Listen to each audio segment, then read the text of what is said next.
Friends, welcome back, and we are tackling the week 1 container today. I have already demoed her. Stay tuned on the channel because we will be putting out a recap video of this beautiful container's life cycle. But when I was looking for ideas and inspiration for this week's container, I was thinking about what has impacted me this week. And honestly, something that has impacted me is Diane Keaton's passing. I didn't expect to be so emotional over it, but I broke it down, and here's what I think. Diane Keaton was one of those iconic actresses. I mean, I think I must have watched Father of the Bride no less than 45 times as a little kid. And my mom, of course, was a huge Diane Keaton fan as well. But as I grew older and I started drinking in more of her work, so like Annie Hall, The Godfather. Oh my gosh, I watched the entire series. It became apparent to me that she was not only an icon on screen, but she was also an icon off screen. And as I'm getting older and as I'm looking towards aging gracefully in this era, I've started following a lot of women online that have let their hair go silver and are showing just a beautiful way to age. And so for me, Diane transcended the screen, and she became an icon for not only personal style, but aging with a lot of beauty in a way that I myself see myself aging. I thought this week I would do a Diane Keaton-inspired container. And I wanted to be inspired by her own personal aesthetic, both clothing aesthetic as well as interior design aesthetic. And if you know anything about Diane Keaton, you know that she's gonna show up in a really killer outfit, and it's probably gonna be black and white. I'm gonna start with a beautiful base of this deep bronze container, and we are gonna build an all-white arrangement. And at the very end of creating this all-white arrangement, I am going to show you how I would then accessorize this arrangement to take you all the way through every winter celebration that you might have on your radar. So when I broke down Diane Keaton's style and the things that I gravitated towards, there were certain things that really stood out to me. Number one, color or lack thereof. She is like the queen of neutrals, and more often than not, we see her in a black and a white, which I think is just so amazing because even as she dresses black and white, you really never know what she's gonna show up wearing. The second thing that was kind of a hallmark of her fashion sensibility was tailoring. If you look at her tailoring, it is impeccable. She loves a jacket. She loves something that is tailored to have a lot of volume in it. The other thing that she plays with, because she relies just on that black and white palette, is a lot of texture. And the texture comes through in so many different forms, whether it is like a heavy duty tweed, or maybe it's like an interesting detail in a fabric, but texture is king. So with all of that taken into consideration, I'm gonna start playing with some items, and I'm gonna show you why I've chosen them and why I think they work. And also, I've decided to keep the Lomandra. This is a Lomandra Platinum Beauty. We had it in here all summer long. It's performed flawlessly. Like, this plant hasn't dripped, drooped, nothing. She just looks good. And so I've decided to keep her in because she's also grown about 6 inches.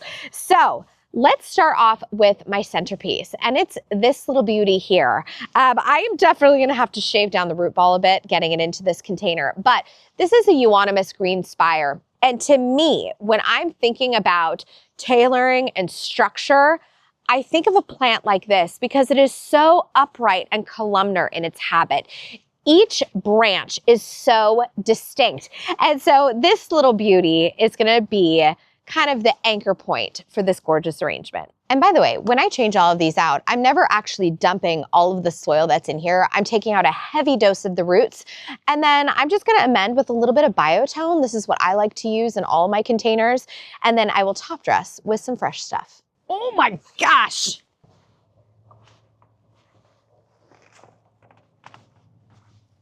All right, let's see if that did it. Woo, there we go. Okay, I think I'm actually gonna scooch this Lomandra over a little bit. And this is why I love a hori-hori, and I will never, ever, ever be without one on a job site, is because I can come down in here and I can give this thing a root prune. You guys, I even do this to my maples whenever I plant, because really, maples, to stay healthy in a container, you want to bring their root systems in because it invigorates a lot of growth. And so for me, if I need to make space, I am never shy about coming in here and cutting some roots. And so do you see how I just kind of like came in here and did a little slice like that? That's enabled me to pivot this Lomandra further to the outside edge of the container. And now I have more room in the middle for my Euonymus. And by the way, I'm just pulling out also leftover chunks of my sweet potato vine. But a lot of times you'll pull out just like a giant mass of roots, and I just give them a subtle shake, and that's all there is to it. This is an example of a more root-bound item. It's where you can see like every nook and cranny of the pot that it was in. And so for me, I'm a little savage when it comes to my root systems. And so I will full on sometimes just cut and rip off the bottom like that. Because I would rather send a signal to this plant to set down new roots, especially when it's this root bound. So I just get in here with my hori, and I'll take a little slice off the bottom. And bonus points, it actually allows me to get it in a little bit easier to this tight pot. So when I was thinking about how I wanted to do this container, there were a couple of outfits that really inspired me, and I'll kind of pop them up on the screen here. But what she's doing is she's playing with volume particularly, and then she's also playing with a variety of whites. So it's like a white, but it's also a cream, and then there's this kind of like a lot of texture that comes in. But a lot of these outfits are a combination of tailoring meets blousiness. And so what I've decided to do is we've got our beautiful backdrop of tailoring here. But then what I decided to do is bring in a hellebore. My gosh, do I love a hellebore? Side note on hellebore, these will bloom for a variety of months. In fact, we are just starting to see the first hellebores bloom in our region right now, October. This particular one is called Jesko, and this one will start, it's actually developing its buds right now. It's so cute. And this one will start blooming next month and take this container all the way into the new year. So hellebore are a fabulous long season bloomer for a container. So the next thing is I wanted to play with structure meets blousiness. And because I've got some beautiful variegation over here, I'm bringing in this Kamome white Kale. It is like so awesome. And again, we're playing with, this is a bit more of a bright white. This is a bit more creamy here, but all of these whites and ivories, as long as they all have a subtle yellow undertone, that's the jam. Okay, next. I wanted to play with a couple of different trailers.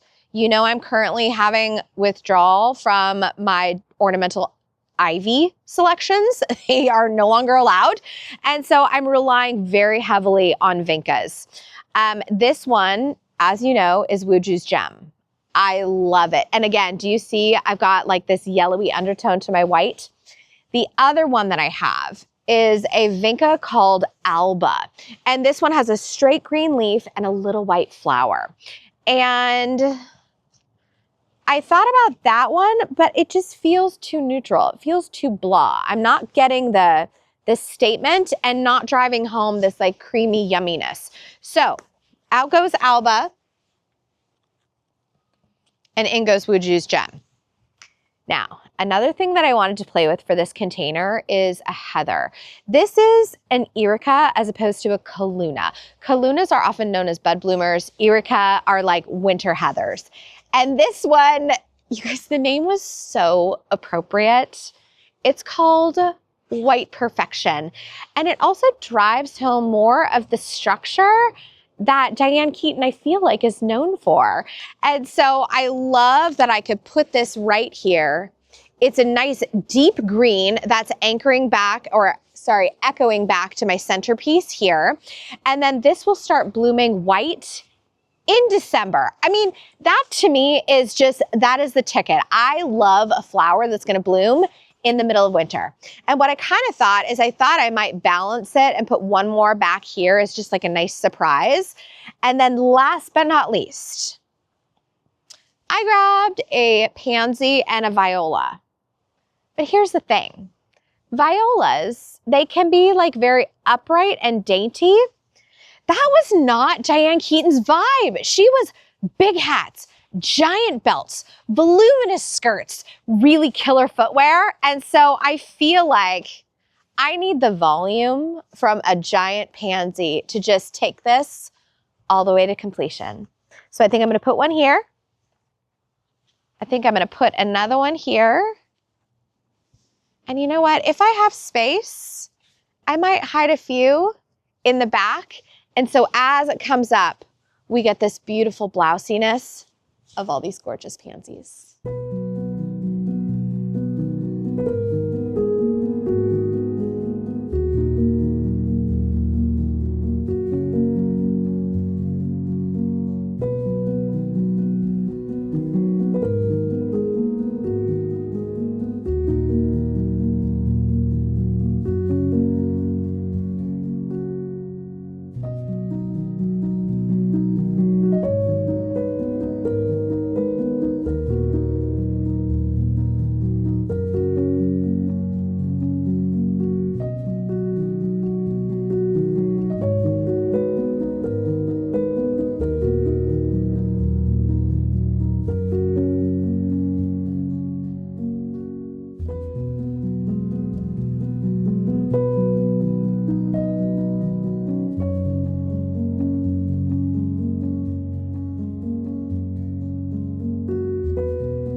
I think we should take a pause from my Diane Keaton container and take a peek at week 9.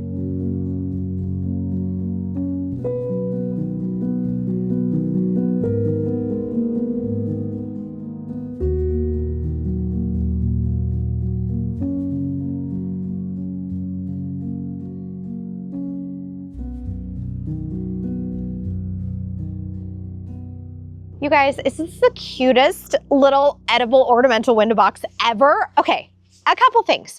First of all, I am loving how deep and dark the kale is getting. It's so good. And in fact, I feel like it's speaking more towards my frizzle sizzle pansy here. The other thing, I have been deadheading my aster like a crazy woman, and there are so many buds, like bud, bud, bud, bud, bud. I think, honestly, I think I'm gonna get another really amazing flush out of this aster before it dies off completely. And then one thing we've also talked about is as soon as this guy dies back, I can throw in like a pumpkin or something ornamental. This is a perennial, so I don't expect it to last through winter. But so far, you guys, it's looking really good.